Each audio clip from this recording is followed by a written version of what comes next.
Welcome po sa ating Talakayang Bayang segment, mga mahal namin tagapanood sa FB page ng MIO at sa ating mga tagapakinig sa 104.5 radyo natin Brooks Point, gayon din po sa katay-up nating 89.5 Radyo Bandera at sa lahat ng ating mga taga-subaybay ng programang Impormasyon ng Bayan para sa lahat. At ngayon po, ang ating makakasama ay hindi mga taga Brooks Point, pero dahil Call of Duty, narito sila at minahal na rin ang Brooks Point. Tama po ba yun? At kasama natin ngayon ang Brooks Point Land Transportation Office Chief Jeffrey Fahotegana and soon-to-be Chief ng LTO Rojas, Ma'am Geneva Quedado, to enlighten us sa mga kaganapan sa tanggapan ng LTO. Kumusta po kayo, Sir Jeff and Ma'am Jen, dito sa bayan ng Brooks Point ngayon? Ako naman po, okay lang po. Nag-a-adjust pa din po. Pero 1 year na naman po ako dito sa Brooks. Kaya medyo na-enjoy ko na naman po yung bayan ng Brooks Point. How about you, Sir Jeff? Okay na rin naman po kasi almost 2 years na ako dito. So, madami na ako nakilala, nakasalamuha ng mga, lalo na yung mga matataas na mga higher ano. So, yun. Naging mababait naman sila. Tapos yung panahon, walang kakunti lang ang bagyo, yung lindol, halos naranasan araw-araw sa Mindoro. Actually, nanggaling po sila sa kapitbahay nating probinsya, sa Oriental Mindoro, right? So ito po, Sir Jeff and Ma'am Jen, curious lang po ako, paano nyo po maikumpara yung ibang bayan na may pinanggalingan na po ninyo? Ano po yung perspective po ninyo dito sa bayan ng Brooks Point to compare sa bayan na pinanggalingan po ninyo? Sa akin po kasi, yung mga pinanggalingan ko, syempre, nandun po yung regional office. So, yung lahat ng mga batas ay naipapatupad namin, tsaka yung mga mamamayan po dun ay may takot talaga. Hindi po, katulad po dito sa Brooks Point na medyo malayo siya dun sa pinakang main LTO. So, at kahit po kami nandito na, kumbaga yung iba po ay hindi pa rin nagko-comply. Yung bagong reklamo nila na dati na malayo daw ang puerto, malayo yung biyahe. So, ngayon nandito na po ang LTO, so ay hindi pa ugod sila nagko-comply. Tapos ay yung isa pang rin lang nirereklamo is yung nagmahal yung mga requirements na kailangan. Kasi dumadaan na po sa driving school. So, as part of ng LTO na mandate, yun, nagbibigay po kami ngayon ng pre-theoretical driving course para mas mabawasan naman po yung burden ng mga gustong magkaroon ng lisensya. Yes po. Kayo po, Mama, ano po ang inyong comparison? Bali po ako ay nanggaling po ako ng Occidental Mindoro at saka Oriental Mindoro. Doon po ako napa-assign. So, katulad po ng sabi ni Sir Jeff, medyo may pagkakaiba nga po kumpara po dun sa pinanggalingan. Kasi po yung mga driver, medyo takot po sila sa LTO pag nakikitang naguhulihan. Pero pagdating po dito, parang hindi po sila masyadong kinakabahan. Kumbaga, alam na nilang may naguhulihan. So, dapat ang tendency, kung wala silang lisensya, bumalik na sila or wala silang rehistro. Pero po, ang taga dito, malalakas pa din po ang loob. Bali, ang ginagawa nila talagang kahit alam nilang wala silang hindi kumpleto yung mga papel nila, so yun, ang tendency po, natitikita namin sila. Yun po. May pagkakaiba nga po kumpara dun po sa aming mga Kasi medyo pinanggalingan. matagal po na panahon na wala masyadong LTO dito. Tsaka po, kapag po nanghuhuli dito, so minsan lang yung HPG natin, dumadayo pa sila. So hindi kagaya sa mga napuntahan namin na within the area, malapit lang po ang LTO. Lalabas lang po ng opisina, tapos yun po, bayan na. Tsaka po, bawat bayan po doon ay meron. Halos every 60 kilometers meron pong LTO office. So ngayon naman po ay meron na rin dito sa Palawan. So ito pong nauna nga ay yung main namin, yung sa Valencia, tapos sunod na extension office, yung sa Robinson, then ito pong Brooks Point, at saka yung ongoing natin na magbubukas, soon to be, Rojas Extension Office, at saka po yung Nara Extension Office. That's a good news po kasi mas magiging within reach na rin po ng bayan ng Rojas at saka ng Nara ang LTO. So, ayan po, salamat sa kasagutan. Ngayon naman po alamin natin kung ano nga ba ang mandato ng tanggapan ng LTO sa mga mamamayan. Ang mandato po ng LTO is yung magbigay ng lisensya sa mga kwalipikadong driver at saka po magrehistro ng mga sasakyan para po maiwasan natin yung mga aksidente at saka po magbigay ng kaalaman sa mga driver natin yung nga, para malesen natin yung mga aksidente sa daan. At saka po yung panghuli na yung enforcement. Yes. Kasi po kung hindi natin ito implement, hindi po matututo yung mga mamamayan kung Exactly. lagi tayo nating humanitarian consideration ang sinasabi nila. So yung pong 2 years na yon, kumbaga leeway, sapat na po sigurong leeway yon para makapag-comply sila sa mga pinapatupad naming batas. At saka pabata pa ngayon yung mga drivers ng mga motor vehicles, right? Kaya karamihan ng mga aksidente, yung mga Mga Bata. bata pa po. Tsaka estudyante. kasi mga gigil sa pagmamaneho ng mga motorsiklo lalo na. So, ayan. Follow-up question po, ano po yung regular activities or day-to-day work ng Chief of LTO at ang opisina po ng LTO? Yung day-to-day po namin is yun, pagtanggap po ng mga kliyente na nagre-rehistro at saka gustong magkaroon ng lisensya. Then, ito po yung nadagdag, yung pagbibigay namin ng pre-TDC sa mga mamamayan ng Brooks Point na gustong mag-TDC, magkaroon ng lisensya, ganoon din sa mga karatig bayan. So, ito pong pre-TDC namin, yung naibigay na namin sa Brooks Point is almost 2,000 na. Tapos yung Batarasa nung Sabado lang po, nasa 600 siya sa gym. So, sana po may magandang epekto yun o maging tulong man lang sa kanila para po mabawasan yung mga burden nila. At saka, para hindi na po sila maging balisa kapag mangangamba kapag sila ay bumabiyahe sa national road. So, kung may lisensya sila, hindi sila kakabahan. Ano po? Saan niyo po, ma'am? Bale yun nga po, katulad ng sabi ni Sir, yun po, mabigyan po namin ng fast and efficient yung pong mga kliyente. Makapaglingkod po kami ng, kumbaga po, yung magustuhan nila, yung pagpunta po sa opisina, mabilis po namin silang mapaglingkuran. Kumbaga po, para matuwa naman sila na meron na pong LTO dito, hindi na sila lalayo.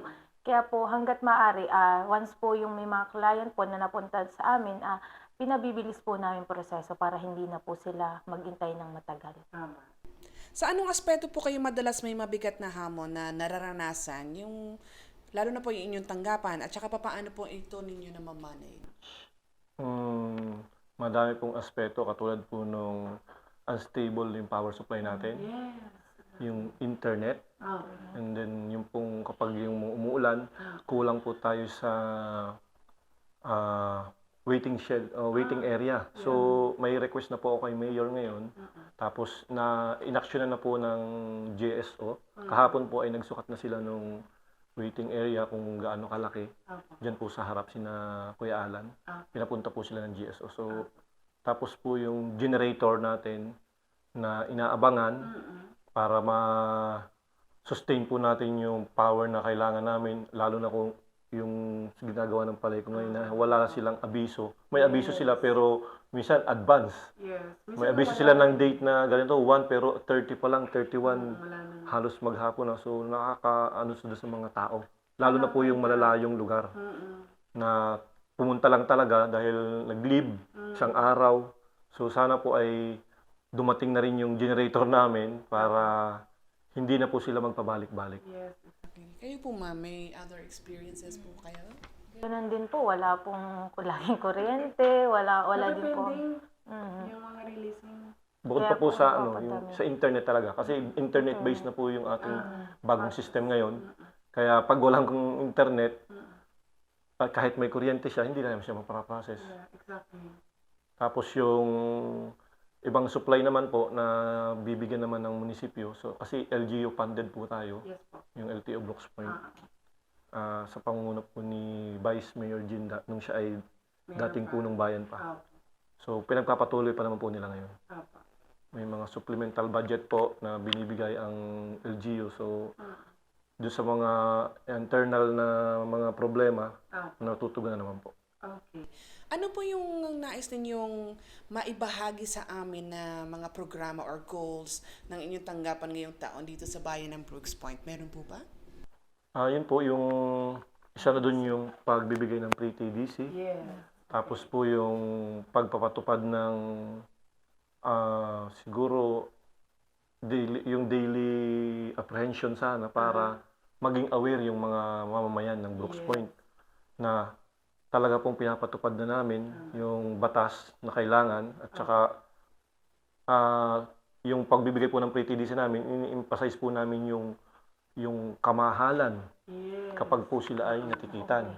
Yung mga violations po, sana po ay maunawaan nila yung ganun. Tsaka huwag silang magagalit sa amin kasi po, kumbaga sumusunod din lang po kami sa nakakataas sa amin. At yun talaga ang batas na pinapatupad sa buong Pilipinas. National naman po yan. Yes po. Kayo po, ma'am. Yun nga po, meron po kaming pre-TDC ngayon. So, para po inform yung mga driver na kailangan po talaga nilang, bago po mag-drive, is kailangan po talagang i-comply muna po yung mga requirements na kinakailangan po ni LTO. So, yun po kaya po, binabarangay-barangay na po namin yung pre-TDC para po yung mga malalayo, hindi na po sila pumunta pa dito para po seminar. Kami na po yung lumalapit sa kanila. Opo. Mga gaano po katagal normally yung pagkuha po ng lisensya, yung pag-process, yung inaabot po nun? Ng ilang araw? Yung TDC po, pre-TDC is 2 days siya. Dapat po kasi siya 8 to 5 kasi parang 15 hours po yung dapat po nung una po talaga 3 days. Yung pinakang araw niya dapat 5 hours per day. So ang ginawa po to shorten po para maikuan din sa tao, kulang pa rin po kami sa tao eh. Kasi kung sa opisina lang po, kulang na kulang talaga. Kaya kapag nagti-TDC kami, minsan kapag nakapag-explain na yung isa naming instructor ng kanyang part sa seminar, pinapapunta namin sa opisina para naman hindi naman ma-delay po yung mga taong nasa tanggapan namin na kukuha ng lisensya. At isa pa po ay dati po ang ginagawa po namin is Sabado-Linggo ay ngayon po ibawal na. Tapos may limit na siya na hanggang 100 lang. Para daw po ma-releasean agad namin ng TDC certificate at makapag-student agad sila. Yung TDC po na tinutukoy ni na Chief at saka ni Ma'am Jen ay yung theoretical driving course po na libreng ibinibigay po ng ating lokal na pamahalaan, kasama po syempre ang LTO. Ma'am Jen, ano po yung mga requirements? Pwede po ba nating masabi and run through yung mga na pagpa-process? So, ang requirements po is kailangan po may birth certificate po na NSO or PSA si client. Then, valid ID po niya. Kailangan. Yun lang po. Hindi, Tapos medical at saka yung pa pong pre-TDC. sa married na babae, kailangan po ay marriage contract. I see, okay. Opo. Tapos yung pong gagawa po ng portal na tinuturo na rin po namin bago kami mag-umpisang mag-discuss para po hindi na sila magbayad kapag nagpagawa sila sa labas. Kasi yung iba po ay may sinisingil na binibintang sa amin. So, yun po, sana kaya po tinuturo na namin sa kanila yung ganun kapag nag-TTDC kami para po mabawasan yung kanilang pinakagastos. Tapos, yun po, ang babayaran na lang nila kapag may pre-TDC sila, it is yung medical na 500 at saka po yung student permit na 250. Okay, so clear na po yun sa atin. Ang iba pang mga babayaran na fees after po ng TDC seminar. Yung TDC lang po ang libre. Opo. So, maaari po ba naming marinig ngayon kung ano ang inyong inspirational message at huling pananalita para sa lahat ng ating mga kababayan sa Brooks Point? Bali po, yung pong mga dito po sa mamamayan ng Brooks Point, inaano po namin na sana naman po ay sumunod sila sa batas. So, dapat po ay bago po mag-drive, kailangan po ay nakarehistro ang sasakyan at dapat po ay may lisensya si driver. So, para po makaiwas tayo sa aksidente at malaman din po nila yung kung paano po kung paano po yung isang driver talaga sa pagmamaneho sa kalsada. Salamat po. Sir? Yun, gano'n din. Bukod sa taga Brooks Point, sa mga karatig bayan din na pumapasok sa Brooks Point, nagtatrabaho o namamasukan, o dumadaan, yun po, maging compliant po tayo sa mga batas o sa mga requirements na kailangan kapag tayo nagmamaneho. Ano po, para maiwasan po natin yung aksidente din sa karsada. Kung tayo po may kaalaman sa karsada, so may iwasan po natin yung mga aksidenteng nangyayari o hindi natin ma-eradicate or maubos lahat, at least mabawasan man lang, malesen lang yung aksidente dito sa bayan natin. Tama po. Ano po normally yung legal age na pwedeng mag-drive ng motorcycle, ng mga four wheels and other vehiculars? Yung pong sa pagkuha ng student permit, ang legal age po ay 16 years old with parent consent. Tapos po kapag magna-non-prop na po siya, kailangan ay 17 years old na siya. Alright. So pag yun po, pwede po siyang mag-drive ng mga private vehicle or kung ano po yung sasakyan na angkop dun sa kinuha niyang lisensya. So kapag naman po mga shuttle, at saka mga yung mga truck, kailangan po ay dapat ay professional naman po ang kanyang lisensya. Di ba po naalala ko mayroon po yan na ina-allowed na kasuotan ng mga nagmamaneho? Opo, meron po. Ano po yan? Yun paro, isa po. Kasi yung iba po dito minsan naguhubad pa ng damit pag motor. Yun po yung sa private po na dapat po ay nakasapatos, nakapantalon, naka-t-shirt na maayos. At kapag naman tricycle driver, yun po ang karamihan ngayon na hindi natin masyado pang nabibigyan ng pansin. Kasi naka-tsinelas, naka-short. Allowed lang po ang pagtsinelas kapag umuulan. Yes. Lalo na sa mga yung mga pampasaherong tricycle o sasakyan. Marami na pong top-down ngayon. Ano pong mga rules nyo dito? Sa top-down po, medyo mahirap po kung ipatupad yung lahat ng violations. Kasi po, yung ginawa po yung model ng tricycle dito is tinakluban niya yung headlight o yung pinakang motor na sasakyan. Tapos isiniris yung mga ilaw, which is po bawal talaga yun. Dapat po ang headlight o mga signal ay nandun lang sa mismong motor. Wala po dun sa mga sidecar. Yun po ang hindi ko pa malaman kung anong gagawin ko o kung anong alternative ang maaari naming sabihin sa kanila, kung papabaklas ba namin o pag-uusapan na lang internally with the LGU. Ang pinangangambahan ko lang po is what if yung regional mismo ang pumunta dito, tapos nagpatupad nun, kami naman po ang maiipit.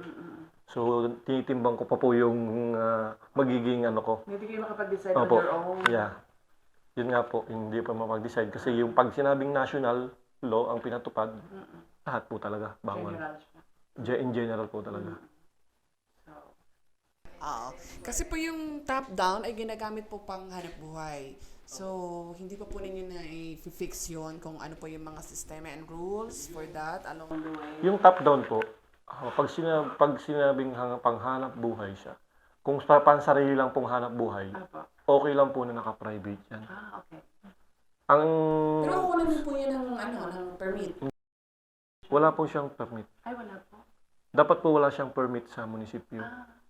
Yun nga po ang naano ko dito na, ang may permit lang po dapat is yung for hire na tricycle talaga. Yung pampasada. Kasi pansarili, kasi po kung yung pong top down is hihinga natin ng permit, paano po yung mga private na sasakyan na four wheels na ginagamit din sa paghanap buhay? Hindi naman po hinihinga ng permit yan, di ba ba? So, yun po yung parang logic niya. Hindi naman siya pang for hire na pang pasahero sa pero ginagamit din sa hanap buhay, panghakot ng kanilang mga gamit. Ganon din po yung sa top down. Kumbaga private din siya pero pangsariling hanap buhay lang po.